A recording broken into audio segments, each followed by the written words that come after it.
there is a professional who does well. The moment they're in a room, they seem to experience freezing up. What would you like them to do? Very simple. Sit down and record yourself on your phone.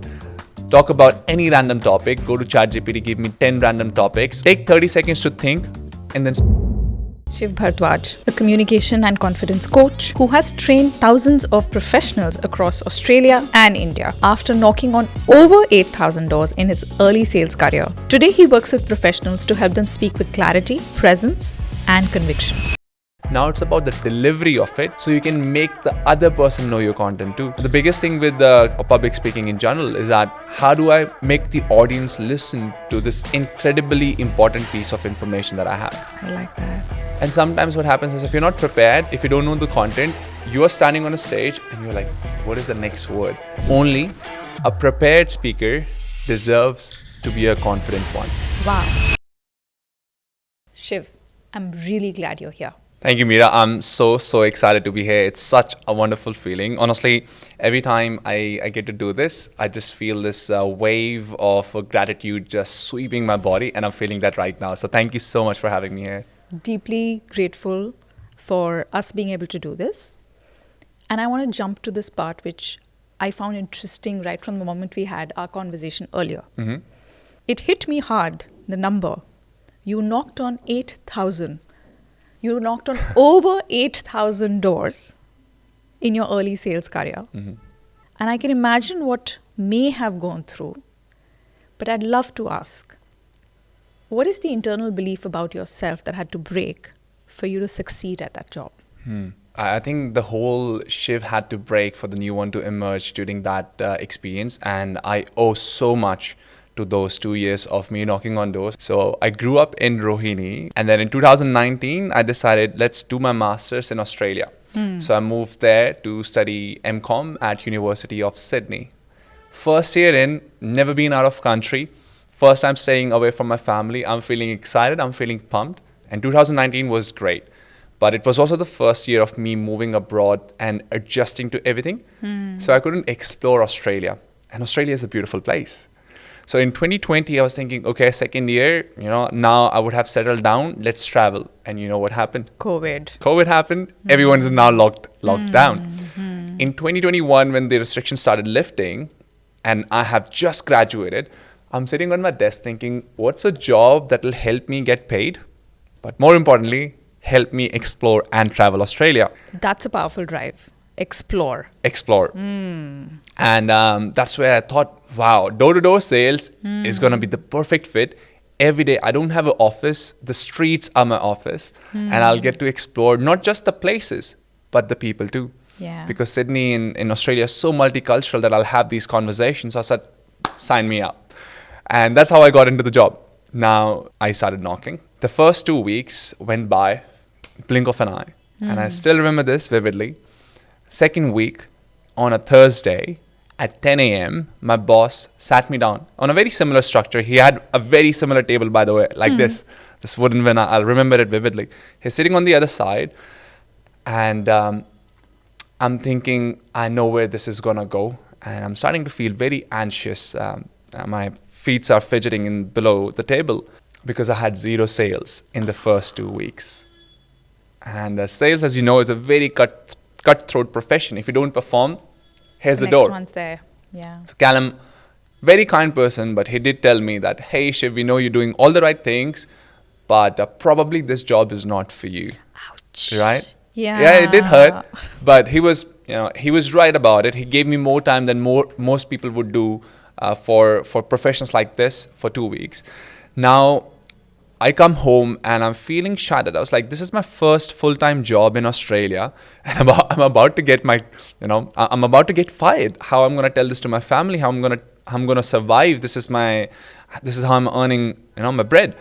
So over that weekend, on the Friday, Saturday, and Sunday of the second week of me doing that job, I am exploring YouTube, and I'm reading about the works of James Clear, Napoleon Hill, Jordan Belfort, all of the salespeople that ever lived, the greatest. And that's where I had the aha moment. You know about negativity bias? Tell me. So negativity bias is that our brains have been wired to give more importance and more weight to any negative thought as compared to a positive one. Because through evolution, let's say you are in the caveman days and you get out of the cave and you do hear something in the bushes, you do not know if it is just the wind or if it is a tiger about to pounce you. Right. So our brain has been evolved to give more importance to any negative stimulus than a positive one. And to counteract a negative thought, you need to have a lot more positive ones. That's when I realized that in the first 2 weeks, every time I knocked on a door, somebody opened up. This is the monologue that I had. Shiv, you come from a different country. You have a thick Indian accent. You have a different skin color. People are going to be rude. People are going to be racist to you. They're never going to buy from you. No one was saying that to me. But I was saying that to myself. Right. And I'm realizing, wow, I didn't even pick. I was not even aware that this was this monologue, this tape that was just repeating on loop in my head every time I knocked on a door on those first 2 weeks. Right. That was my negative thoughts. Those were my negative thoughts. Now, what I did was I took a piece of paper as big as a debit card and I wrote down exactly this. My mission statement is to have fun conversations with people at doors. That's it. My mission statement is to have fun conversations with people at doors. I laminated that piece of paper and I put it behind the ID card that we would wear when we were knocking on doors, and it was hanging behind it. Now, the third week, Monday, I wake up at 6 a.m. and before I even go to the office, I pick that and I read it out aloud. My mission statement is to have fun conversations with people at doors. Before I reach the office, Mira, I've read it 50 times. And what happened that day? I still got 0 sales. Because your negativity bias or your monologue don't change overnight. It takes a while. Yeah, it takes a long time. But every time I would knock on a door before I go to the next one, I'll pick that card up and I'll read it multiple times. That day, I probably didn't take lunch and I was just looking at it. I was reading out loud. My mission statement is to have fun conversations with people at doors. What that was doing was it was reframing my negativity bias, and I wanted to just overpower my brain to stop thinking, oh, you have an Indian accent, oh, you have a different skin color, yada, yada, yada. I wanted to just completely, for it to just be swept away. That's why I had to read this so many times. Yeah. I always say this is not a made-up story. Fourth week, Thursday, my boss sat me down again in the same office. He's on the other side. Now I'm thinking, wow, I can't believe this has happened. And I'm feeling super excited because I just hit the criteria to getting promoted. In the third and the fourth week, I had 8 and 7 sales. You gotta be kidding me. I'm not. I'm not. This is not a made-up story. So I'm a guy who almost got fired in the same first month of him to then getting promoted in the same 1 month. Wow. Only belief that I changed was the story that I kept telling myself. I stopped thinking those negative thoughts and I just overpowered my mind with the positive one, that my mission statement is to have fun conversation with people at doors. Now this is what I teach to people. If you're a professional stuck at your current job, in your current role, if you're a founder, if you're a coach and you're trying to get to the next level, pause and audit. Is there a story that you're telling yourself that you shouldn't be? And once you do find that, think of a completely different narrative. Think of the ideal outcome and start telling yourself that story multiple times, as many times it takes for you to stop believing the one that doesn't serve you. That's powerful. I am so floored at the speed with which you were able to break that belief. Been in this work, working with professionals, and I have tools in my arsenal, just like yours, like for you, it's a tool to offer to your clients. Like, where is that laminate? That's going to be your intention setting for the strong stakeholder moments, for the strong moments when you could be going into your negativity bias. So I see that tool is certainly a very strong, tangible thing that you're getting people to do. But I'm curious, tell me a little more. How do such beautiful, speedy results happen? And do they happen to your clients as well? Like when you're working with them, do things flip in like a second week, third week? Yeah, I think it's the extremes, right? So because the work that I was doing is quite extreme. Imagine that you're walking on a street with a printed map on the same ID card where I have my mission statement. There is a printed map, and you look straight. There are just blocks, and they're just houses, and you're going on one door, and there are people walking behind you. There are dogs that are barking. There are people shutting doors on your face. Yeah. It's a very extreme condition, and I do think that because it was a very extreme condition that I was applying this whole system to, the changes happened that much faster. It didn't take that long because every day I was talking to 50 to 60 people, and let's say I was taking that ID card and repeating it 100 to 200 times a day. It was just extreme, and because it was extreme, the results were extreme too. The whole process of it, the application of it, the environment I was in. There were times that I was reading it out aloud when it was pouring down rain. I have an umbrella which is almost flying. I have a weatherproof shoes because it's pouring down rain. In those environments, when I'm practicing such things, it's extreme, and that's why the results were so extreme and so fast. Wow. This is the power of just like stepping into a contrast and creating magic right there. I like that. Wow. Really. What also impresses me is that in that moment, as you're describing this, I'm not hearing resistance post the third week. Like I can sense that, you come back and you read the books, it brought you attention to the negative bias, and that negative bias is the resistance inside, and it also then, with the same results getting created, people are rejecting you, you're not really getting the space with them. So it tends to create a little loop inside your head, and the victimness of it starts to come out. So what I'm hearing is that you didn't stay in the resistance of it. You didn't just keep resisting these people, they're not going to listen to me, they're not going to work with me, I'm not going to get results. I didn't hear you push the wall post the third week. I saw you embracing your intention. So I see that shift from this is not working to embracing yourself for who you are in that moment. That's what I heard. And that's powerful work. Correct. This is amazing. I want to move forward, but I have to ask you this. This is a very powerful tool, and I'm sure people would get down to doing this. Could you give some guidance on if people were to identify making a similar intention for themselves, how should they go about articulating it, building it? Because yours was very crisp and precise.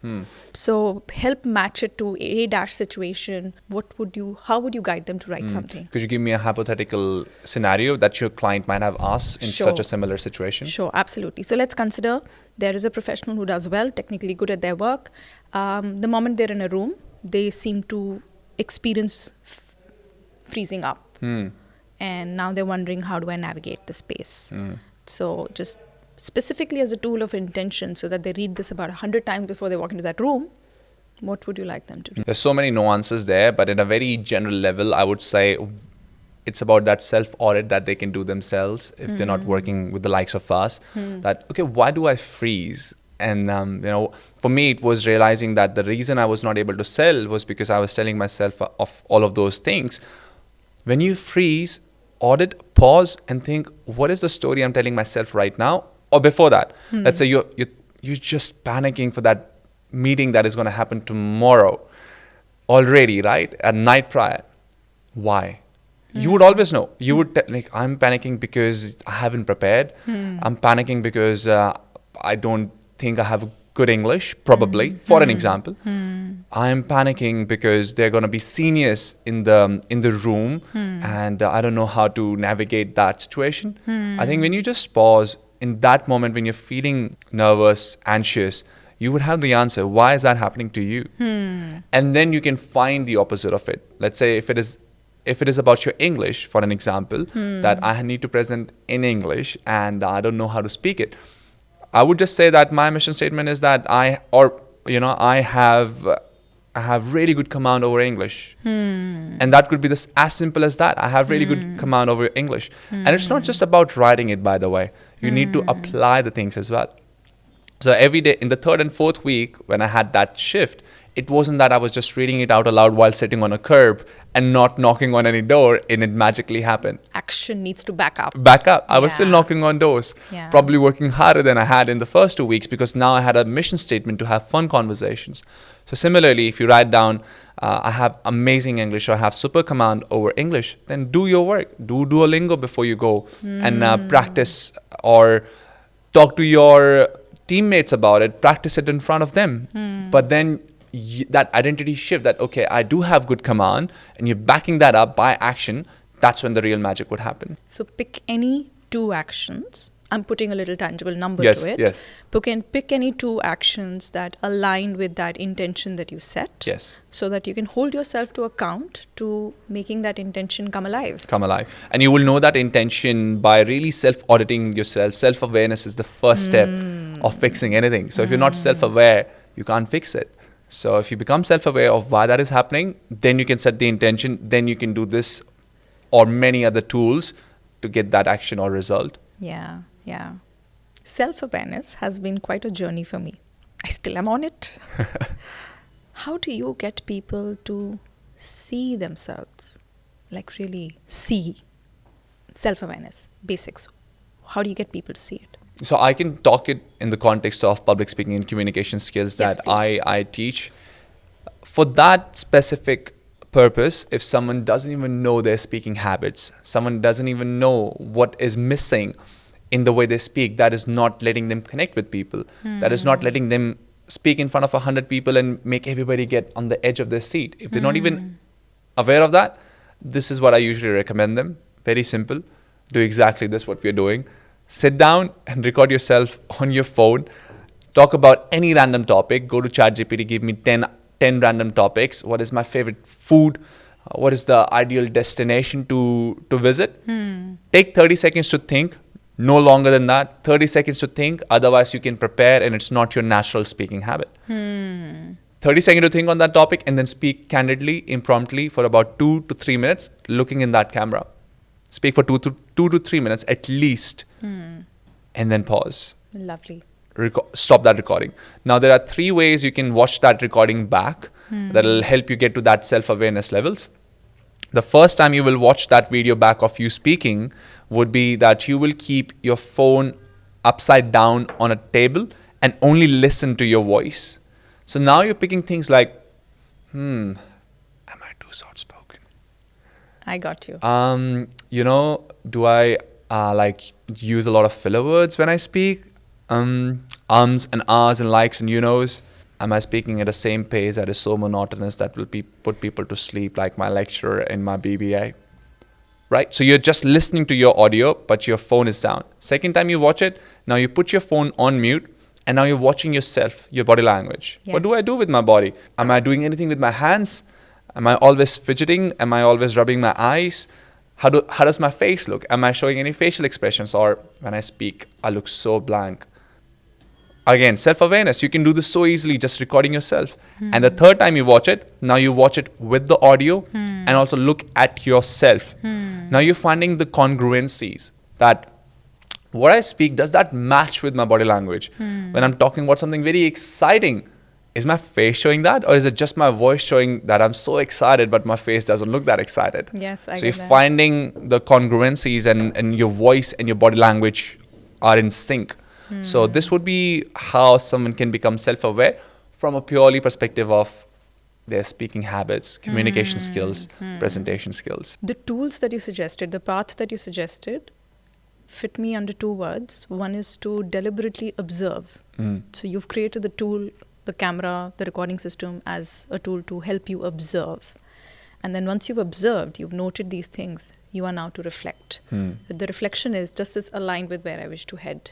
Or is this all right?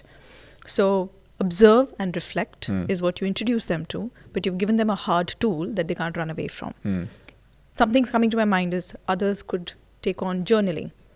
So journaling, for instance, for us to create a little intention before going for a meeting, if we journaled what we actually thought about the meeting, what we thought about ourselves regarding the meeting, what we thought about people who'll be present in the meeting, and we put that on paper as stark, naked truth of how you're seeing it in that moment, allows you to see, what's my context? How am I really working in?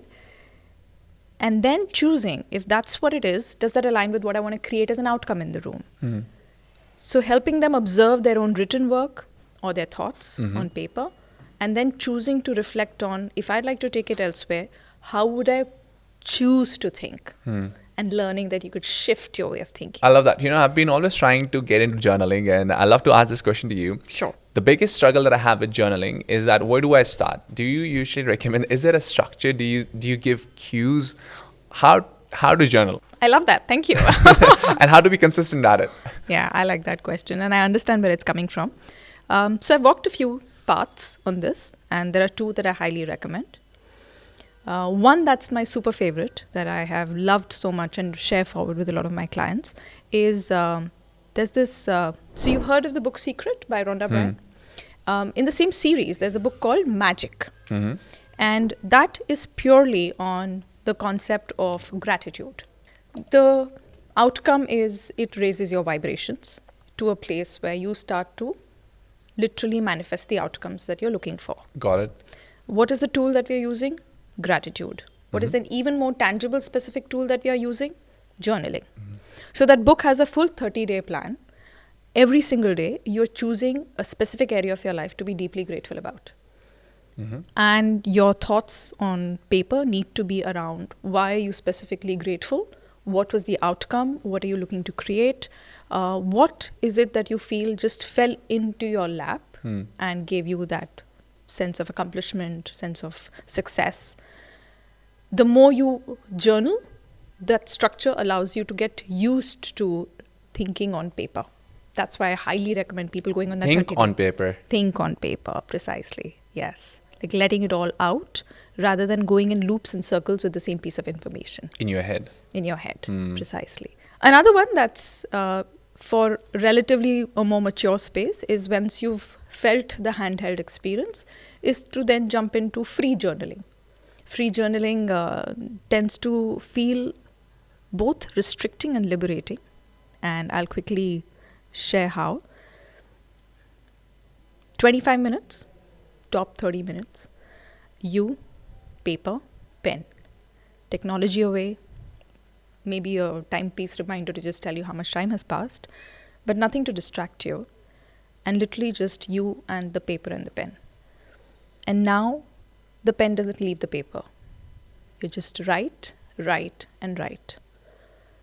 It doesn't matter how articulate it is, whether it's a single word, whether it's a paragraph. The more you express, the better it is. There are times when you be like, okay, what next? That's what you write, what next? So you're literally just transcribing your thoughts onto the paper. Thank you for putting it that way. You're literally transcribing your thoughts on paper. So you're thinking on paper. And the reason we're doing that, imagine this ball of wool. And it's not a nicely rolled ball of wool. It's a muddle of wool.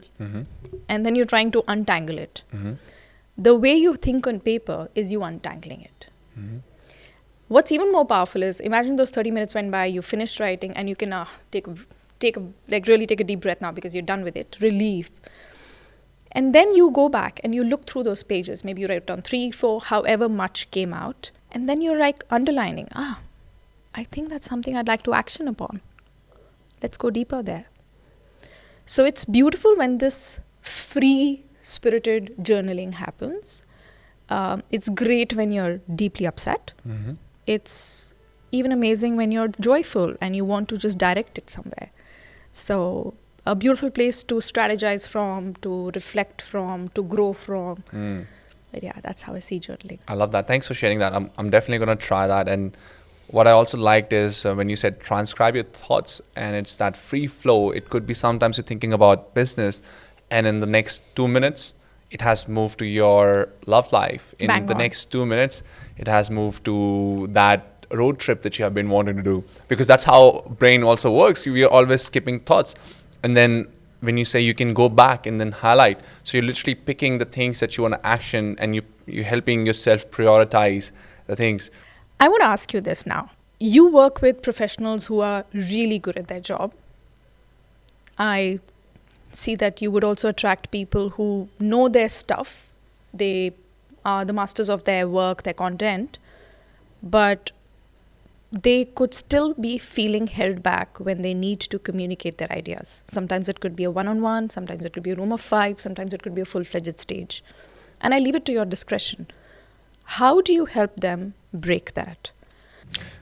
There's so many points here just spread across everywhere. But what I've found a pattern in the clients that I've coached, and I want to touch base on just that, is the thing with the skilled people, or the thing with people who are technically brilliant, is that they think because I know the content at the back of my head, I should be able to speak it. I should be able to deliver it. I should be able to present it to my best ability. And while it holds truth, I agree. If you know your content, then of course you will deliver it well, right? That's what you would think. But there's so many underlying factors that might stop you from bringing that technical knowledge to the audience. And I always tell people who fall into that category that only a prepared speaker deserves to be a confident one. I'll say that again. Only a prepared speaker deserves to be a confident one. Now, what I've noticed, Mira, with such people is that because they are confident with their content, so they would not practice it sometimes because they know that, okay, I know this, I can go and deliver. But what happens is, you know it, absolutely.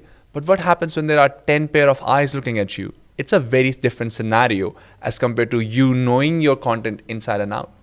So one thing that I always tell people is that if you know your content inside and out, that's half of the battle already won. Now it's about the delivery of it so you can make the other person know your content too. The biggest thing with speaking in public or public speaking in general is that how do I leave an impact? How do I make the audience listen to this incredibly important piece of information that I have? And sometimes what happens is if you're not prepared, if you don't know the content, you are standing on a stage and you're like, shit, what is the next word? Where do I go from here? That's the thing that is happening in your head. How would you then focus on your body language? How would you then focus on the tools to engage the audience? Because you're still stuck at the very first level. There's something missing. Which is the foundation, the content itself. With those people, however, they know the content inside and out, but they can lack the preparation because they think they know the content. So what I've noticed a pattern is that they would sometimes not prepare for that meeting, for that presentation, thinking that they know the content. And that's where I see that mismatch happening. So one of the easiest tool is just literally, wherever you're speaking, in that team meeting, in that client presentation, in that panel discussion, just literally sit down, you have your content, as you said, like journaling, right? So you know the content, write it down on a piece of paper, on a laptop, the way you want to deliver it, and then practice the delivery. That's the work to do. That's the work to do with a lot of those people. And again, as I said, there are many different things that can happen. This, what I've noticed, is one of the biggest problems. Practice the delivery. Do that method of recording yourself. Watch it 3 ways. See how is your content, how is your expertise coming out when you're saying it. Are you using too many jargons that people won't understand? You have lost the audience. True. Are you a person who is very soft-spoken? Let's say there is no mic. Other people at 10 rows behind the stage are even able to listen to you. If they can't listen to you, again, you've lost them. Yeah. Right? Are you standing and you have this monotonous expression in your face? Are you yourself feeling excited about your content? So does the audience. The audience would only feel excited if you are feeling excited about what you want to share. So true. So this is what I bring back to. If you know the content inside and out, great. That's a superpower. Work on the delivery. Because only a prepared speaker deserves to be a confident one. I love how you really drive that.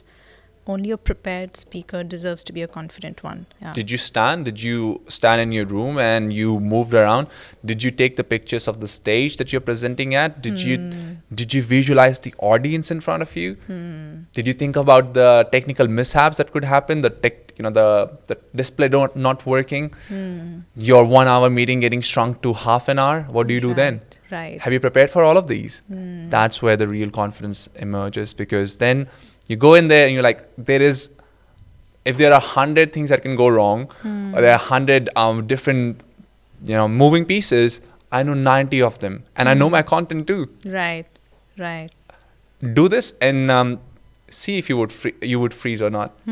I think you would not. Yeah, let's pray they don't. I want to share this with you and then ask this question. Thoroughly prepared content can have a great one-on-one conversation with a colleague about it, go back and forth on it. This is what we're going to say. This is how it's going to come out. So they feel confident about it. Yet on stage, or let's say just in a room of, let's say some 8-10 people, it's not even like a large stage, but 8 to 10 people, suddenly with as many people in the room, they're starting to feel hesitation again. How can they work on that part? What is the conversation in the head that you would address for people who are hesitant? Also, an extrapolation or a similar tool to that one that I shared earlier. So this one is backed by Harvard Business School. They did this research. I think it's called the pre-appraisal of thoughts. Reappraisal, not pre-appraisal. Reappraisal of positive thoughts. Right. So they did this massive research, Mira, and they found out something very beautiful. So think about some of the physiological reactions in your body when you are nervous. Tell me some of the things that you think might be happening in someone's body physiologically when they are nervous. Yeah. Sweaty palms. Sweaty palms. They can feel a quiver in their lips. Quiver in the lips. The back of the neck can start to feel warm, possible sweat again.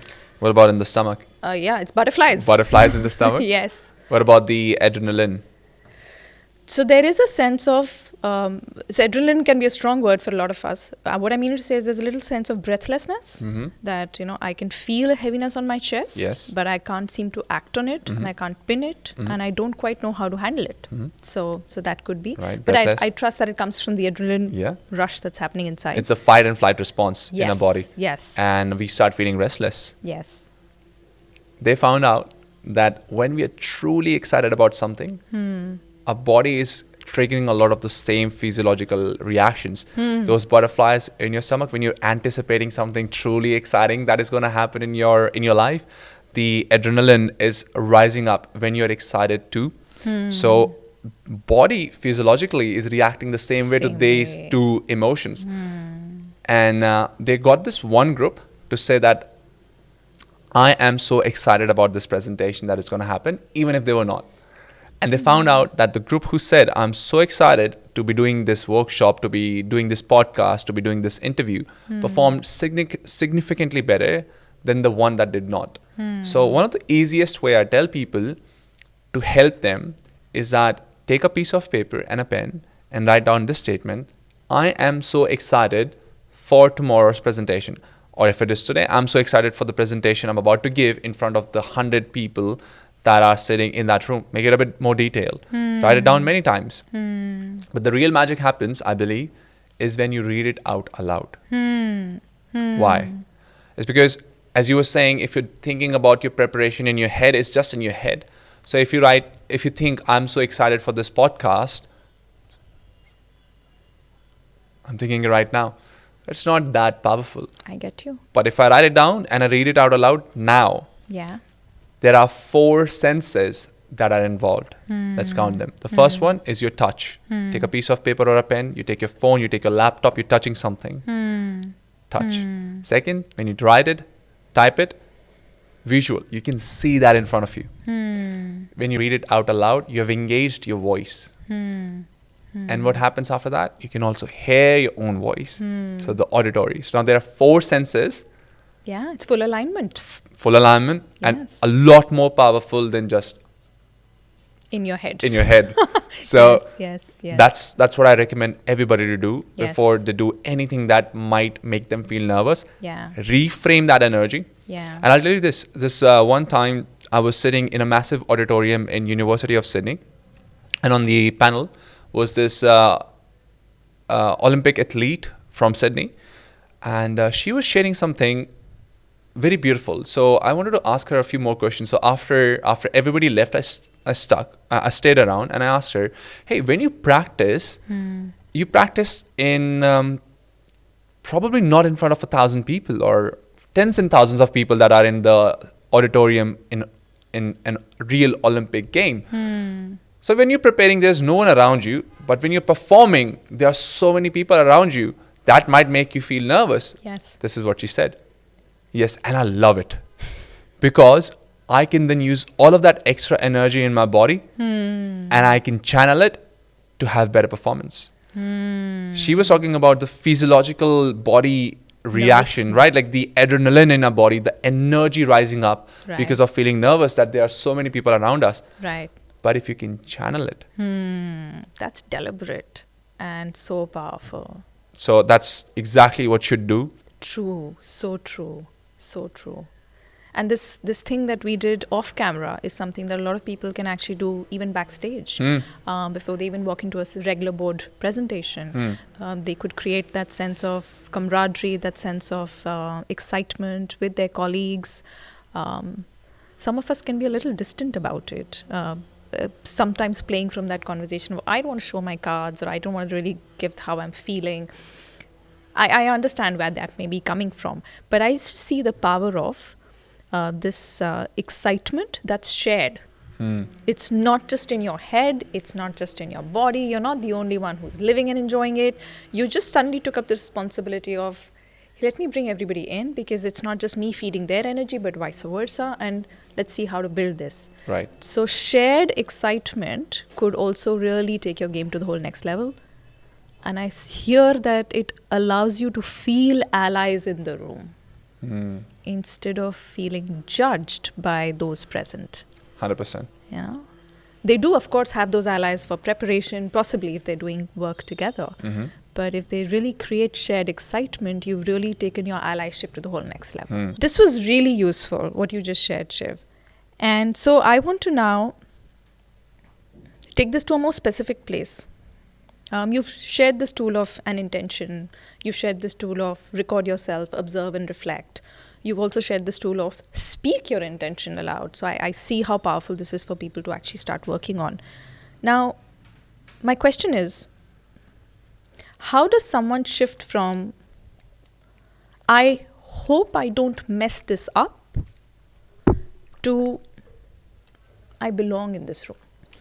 I love that question. When I started my public speaking journey, that was about more than a decade ago, 2015. Every time I would go on stage, Mira, I would think that I need to perform, I need to entertain, and it's about me. I'm the person in the spotlight right now. I've got the power tool. I got this magical wand, by the way, a microphone, right? I've got power. If you're on stage, if there are 100 people, 10 people, 5 people, 1,000 people in front of you, you're on stage, you're speaking, you have the power. And it is a beautiful feeling, right? You might feel, Pumped up. Yeah, it's all about me. In the last 10 years, I've come to realize that that's the worst thing to think about. It's not about you, it is about them. It's not about, I need to look sharp, I need to look, it's, yes, it's going to help your confidence if you look good and everything, but if it is coming from the wrong intention of, I am the one who's, it's all about me, I'm the hero or heroine of this room, that's where the problem starts. So the reframe that I'll tell people to have is that I'm here to serve. I'm here to share. And as you said, gratitude, right? I feel grateful that I have this mic, and I feel grateful that there are people who have took out time of their day to come listen to me. Now, there are two things that are happening here. The first one is, again, tying back to, I think, the whole theme of this podcast is that intention. Having the right intention. Because you might be a person who is not well spoken. You might be a person who is not a trained speaker. But if you have the right intention to serve, to share, to help, the audience would just let go of your mistakes. If you freeze, if you get stuck, if you trip on the floor, if your slides stop working, they would forgive you. They would still want to see you. Yes. Because they know that you have the intention to serve them. They And see that's- your commitment. They see the commitment of you Yeah. wanting to share. Yeah. But let's say if you go in there and you're like, look at me, I've got everything that I know, and you're making it about them, the audience would feel that disconnect because they think you are a person who thinks they It's know a it all. performance. Yeah. It's a performance. Yeah. And they would disconnect from you. Right. That's where the problem would start. Right. So the two things happening. The first one is the right intention would help bring the most value out of you, out of the audience, out of that time. And the second is that when you do this, when you have the intention to serve, you suddenly take the spotlight off you and you put it on the audience. You no longer feel that nervous. You no longer feel that anxious about that time on stage that you would have felt if you were making it about yourself. Right. Now you're like, okay, how can I make that person who is sitting on that seat, who hasn't looked at me for the last 5 minutes, how can I engage them? Could I quickly ask a question to the audience that will make them raise their hand and bring their focus back?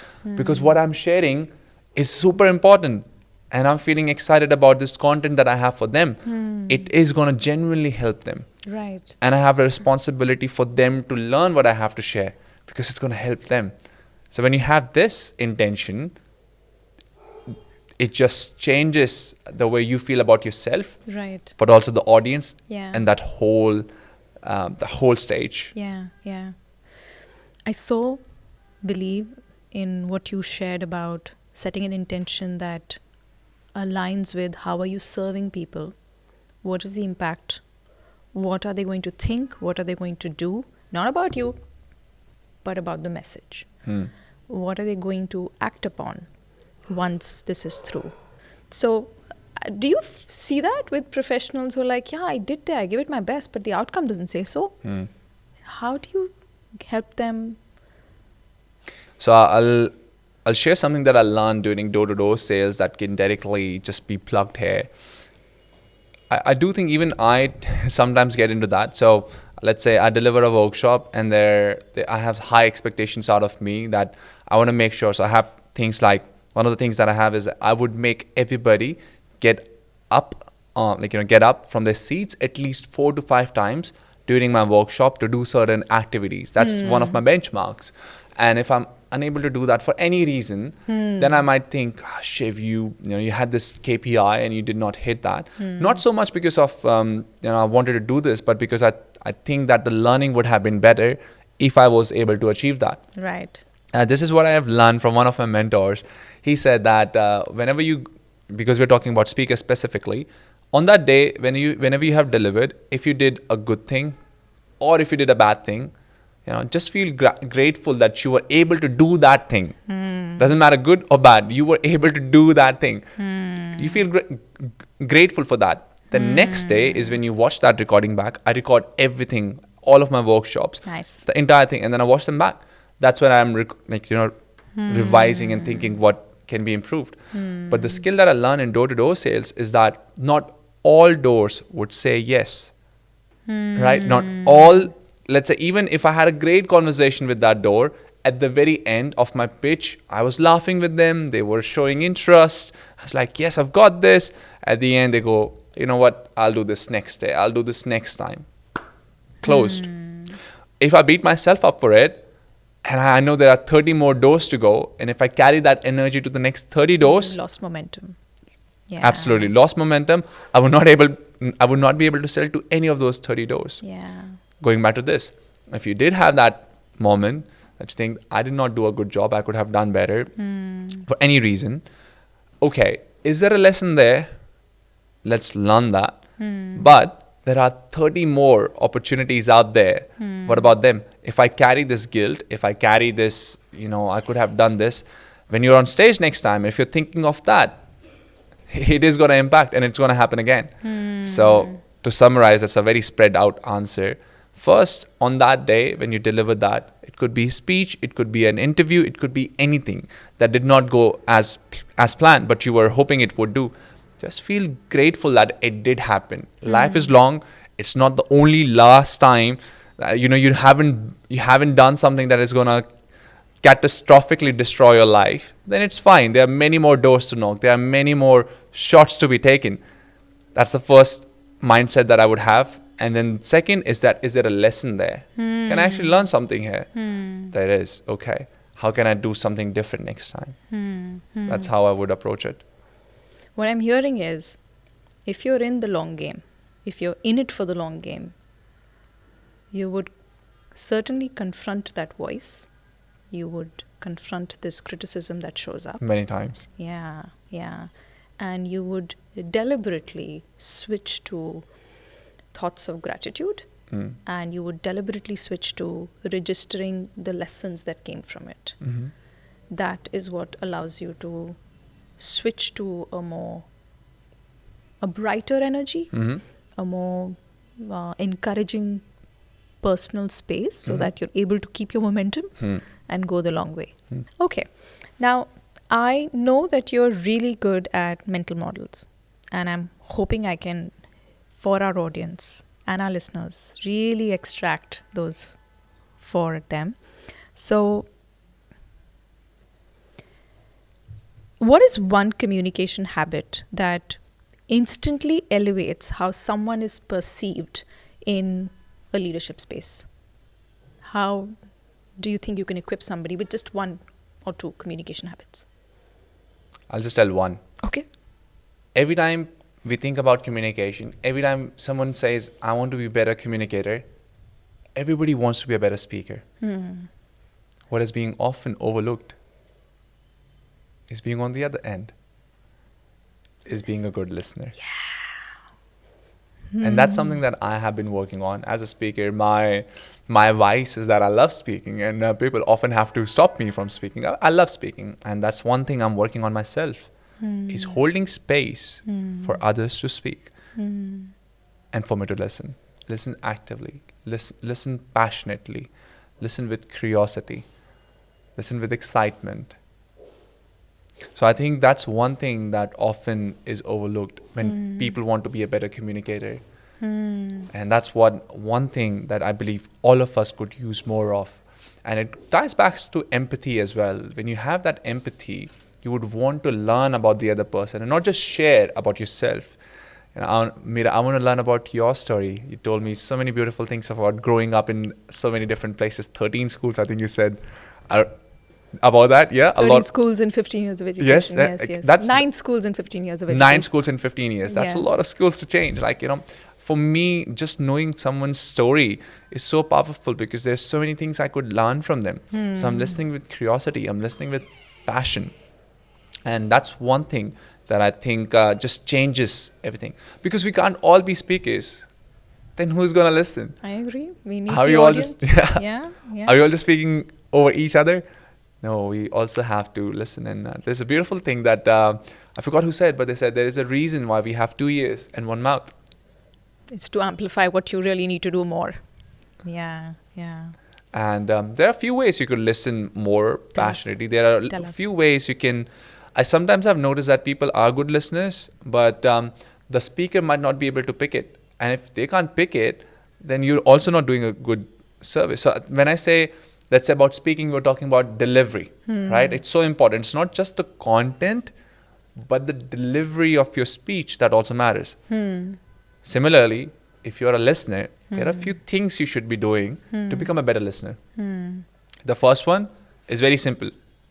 Actually listen. Thank you for putting it out so simply. Yeah. Actually listen what the other person is saying.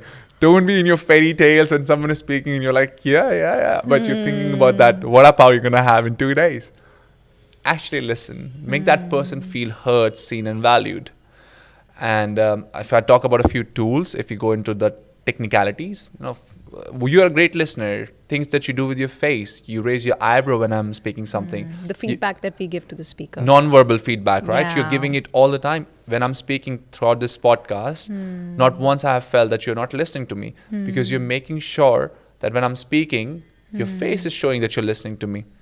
So, the technicalities could be just focusing on her face when she's listening to me. The nodding of it. And then a few things that again you can do is repeating what someone has said.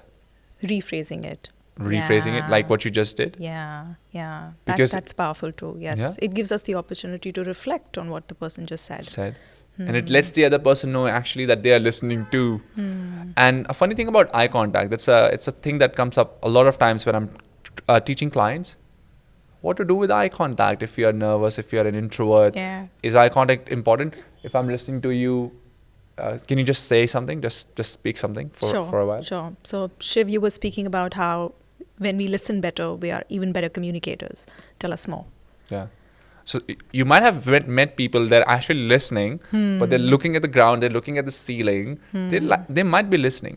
I do think that, okay, I see where you're coming from. At least you're showing that respect, that you're listening and registering the words. Maybe in your, in your delivery part of listening side, you're not showing that eye contact, but eye contact is super important. When I look at you when you're speaking, it is a direct connection. Imagine there is a thread between my eyes and it's going directly into your eyes. We're instantly connected. Absolutely. Which is missing when I'm not looking at you. So I would encourage you, even if you think that you actually listen, but you think looking at someone's eyes is not important, it is. Listen. And then repeating back what someone has said, it's super important as well. Right. That's really useful when you said that. One you said is deliberately work on your facial feedback so that the person instantly gets feedback from you that, hey, I'm with you. The second is rephrasing. And the third you said is... eye contact. Eye contact, right? And you said step 0. You said just listen, really. Actually listen. Yes, really, get out there and listen. When you were speaking about eye contact, I'm reminded of Tara Swart, a neuroscientist, and she's written quite a few books. Okay. One of my favorites is The Source. What I have loved about something she practically spoke was so powerful. She said, when you're looking into someone's eye, look into the person's left eye. And when I learned that for the first time, it hit me like, really? And she gives the science around how when you are looking into the person's left eye, it's like if you have a baby, a mother looks into her baby and she's holding the baby on her left arm, which is very typical for mothers to do, is that they tend to have a direct eye contact more with their left eye. What's the science? When you look into the person's left eye, there is a higher secretion of oxytocin. So it's happening for you, it's happening for me, both ways. But when we do that, we're generating oxytocin for each other. Wow. Which is now creating strong possibilities of trust. So oxytocin is a major trust-based hormone. And if I can look into your left eye, it's also amplifying authenticity and alongside allowing you to trust me better. Wow. The unfortunate side is that people could also use this for manipulation. And manipulation is evident when you are very promising in the face and you're like, we'll do this, we'll get that done, we'll sign this off and you trust us, it'll be looked after. Manipulators have actually gotten really good at saying everything and not even saying the words trust us. That's how good they've gotten. But if there are no actions to back up after you have said what you have, that gives clear indications that it's manipulation. So I realized that when you're looking into the left eye, you mean it and not just like do it for the sake of okay, I was told to look into the left eye, but I don't really like this person and I'm just forcing myself to be Don't use these powers for wrong purposes. Yes. That's precisely. wonderful. What's the name of that person again? Tara Swart.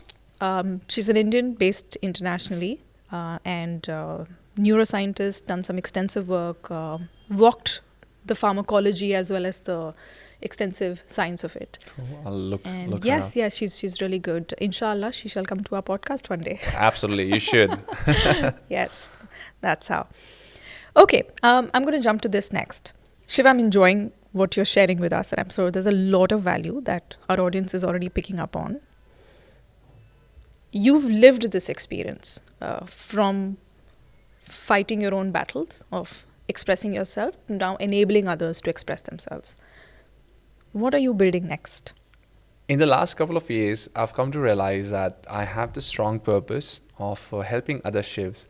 I did not touch base on this earlier, but in my high school days, he would find me at the back bench.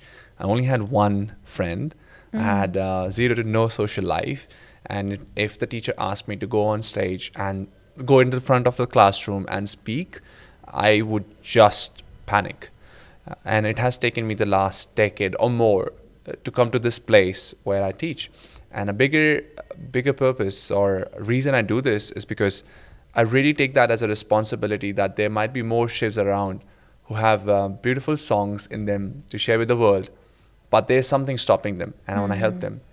But what I'm doing one-on-one or with my group workshops, it's not scalable. It's very limiting. So I think technology is that enabler of change. So currently, with my co-founders, Anshul and Yajur, we're building a platform which uses artificial intelligence to help you become a better communicator.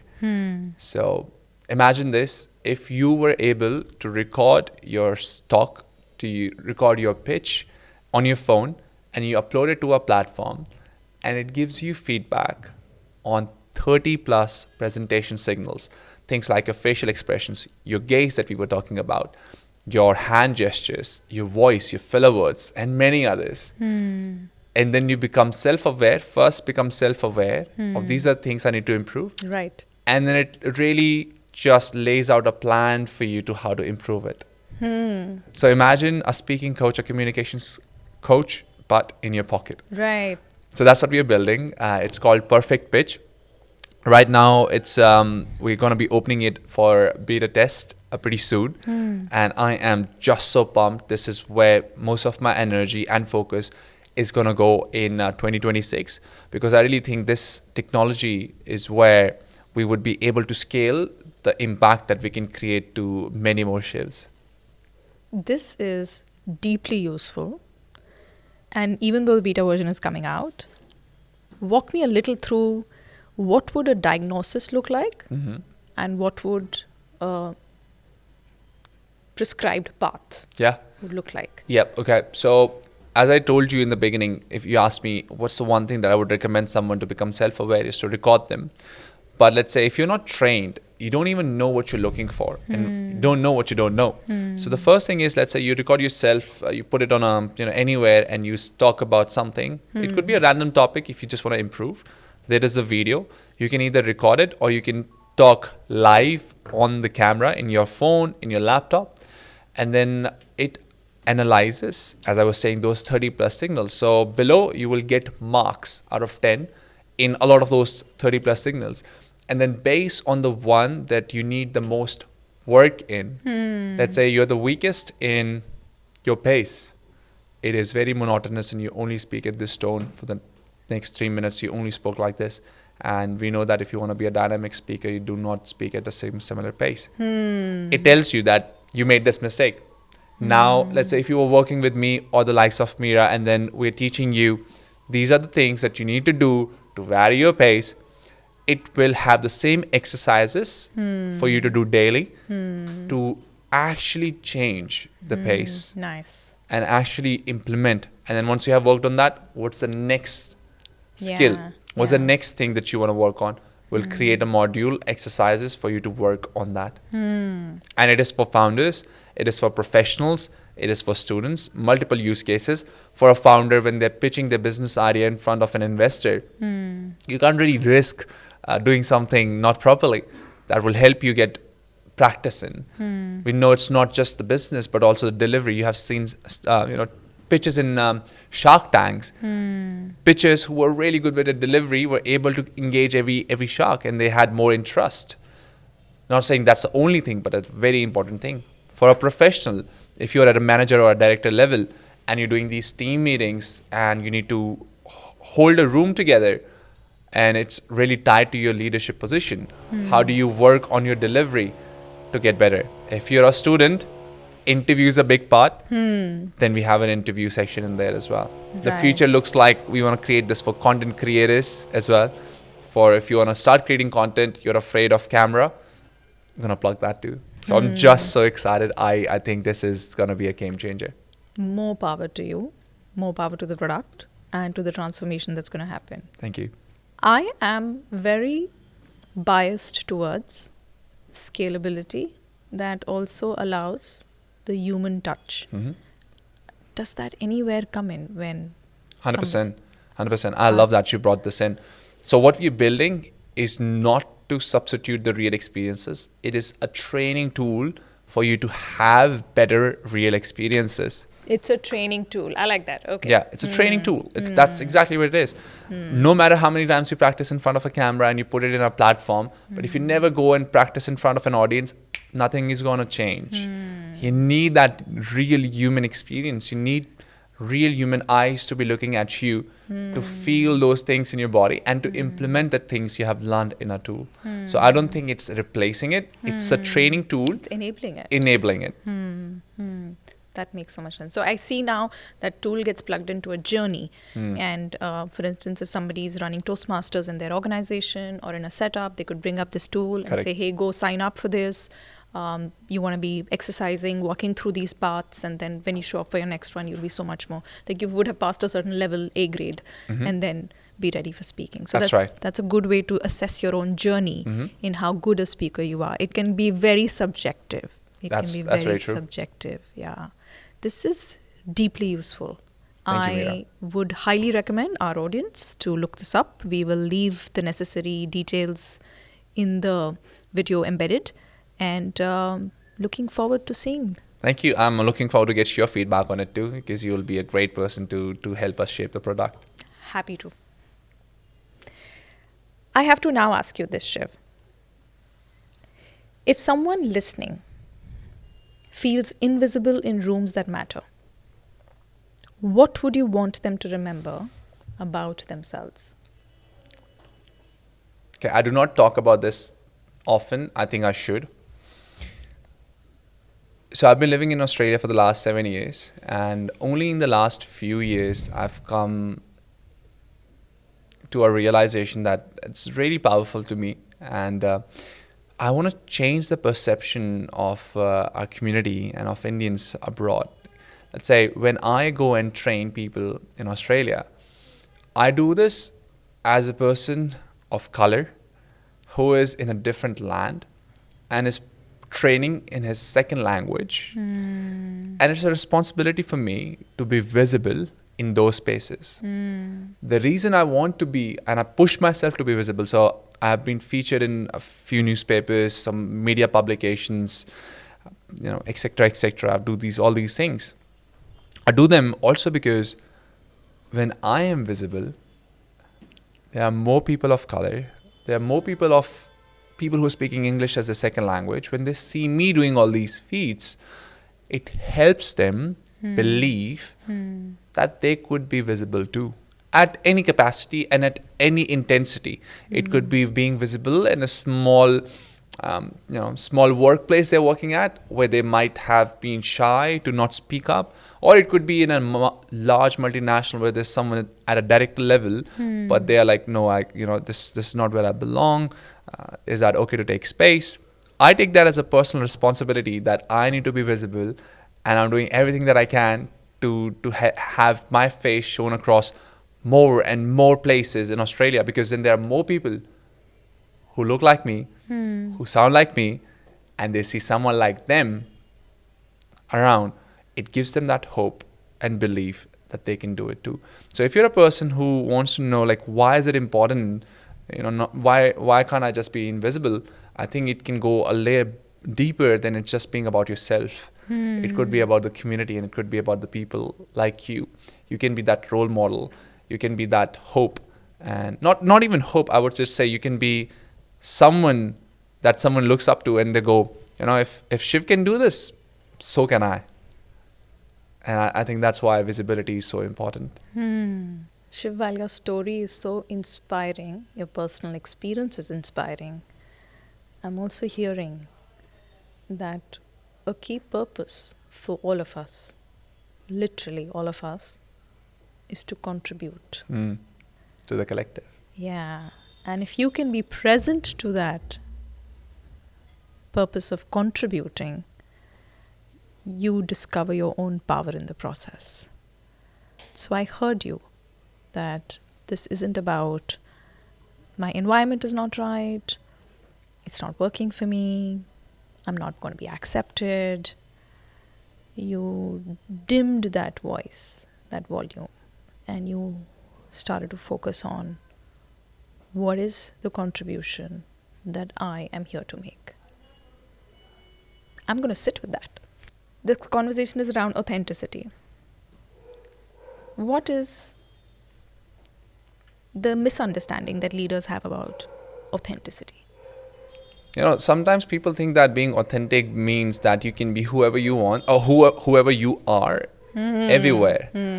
But I can't be who I am to, let's say, my friends on this podcast, or I can't be who I am to my partner on this podcast. That doesn't mean that I'm not being authentic. But your authentic selves, you have many authentic selves. Your authenticity doesn't mean a straight one definition of you. Love So it that. doesn't mean that if you're a very laid back person and you take everything too casually, you can't also bring that level of authenticity to a boardroom. That's Yeah. not right either. Yeah. So I think it's authenticity means that, to me, is what is, again, two things: intentions and how can I serve whoever I'm talking to. If you're a leader and if you're doing a town hall, being authentic means, okay, being truthful. If the company isn't doing well, can I share this? How will I share this? I'm not going to share it like sitting down like what I do when I'm chilling with my friends. Yeah, the company had a very Bad bad turnaround. quarter, and then Yeah. there might be some layoffs. You can't bring that authenticity. So a misunderstanding about authenticity is that you can also have multiple authentic selves to different people, to different situations, to different scenarios. And it's about thinking of what that authenticity means right here. I also love how you did not bring in perfection, but there is a level of preparation to authenticity too, because you can be authentic, but it can't be not prepared. Being authentic on stage doesn't mean that you can go there Raw. not prepared, raw, just just rapping and you're doing everything there. Right. That is not authenticity either. Authenticity, again, because if you're authentic, that means you have the right intention to serve. When you have the right intention to serve, you would prepare. Right. So authenticity to me means really being honest to yourself, where I am and which authentic self of myself I can bring here. Which authentic self of myself can I bring here to fit the context? How you would be in a party would be very different from how you would be in a boardroom, from how you would be at a friend's birthday, to possibly someone's passing. You can still be authentic self. And you're saying that we, in awareness, can identify our most authentic expression aligning to that context. And then intensity of that authentic expression could change based on the scenarios you are in. That is deep. Shiv, I'm so glad you came. No, thank you. This was wonderful. This is one of the best conversations that I had in a long time, on or off the camera, honestly. Thank you. It's been refreshing. It's been reflective. I've got my notes here. I'm going to go back and think about this. And I'm so grateful. I am repeating myself. I am so grateful for the tools, the specific tasks, the action that you would recommend the audience to take so that they can start working on their journey of confidence. We didn't speak that word so much, yet everything that you said fed into it. I see how now you work with people's identity. Thank you.